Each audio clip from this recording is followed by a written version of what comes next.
Il-ġimgħa fil-għaxija D'Amato Records ħabbru tnedija tal-album il-ġdid tal-kantant tant popolari Freddie Portelli intitolat L-aqwa suċċessi.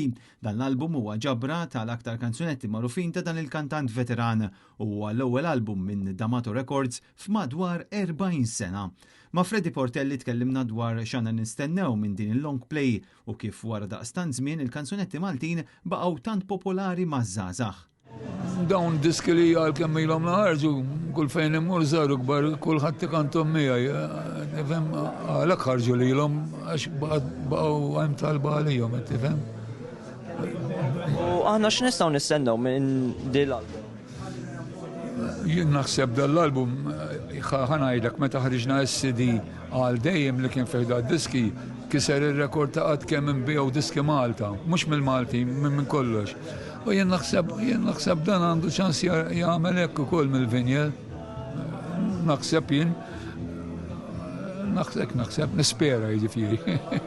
Net News tkellem ukoll ma' Steve D'Amato li spjegalna li dan kien żmien perfett biex jerġgħu jibdew joħorġu l-albums.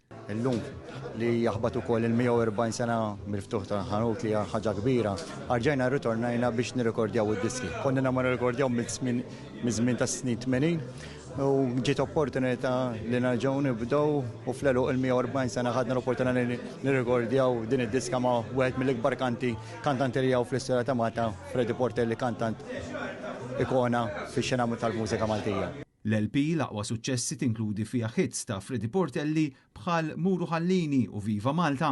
Il-kantant Malti li għandu 81 sena jibqa' wieħed mill-aktar artisti ikoniċi f'pajjiżna u din il-compilation żgur li se tissiġilla s-suċċessi li tagħna Freddie Portelli tul is-snin.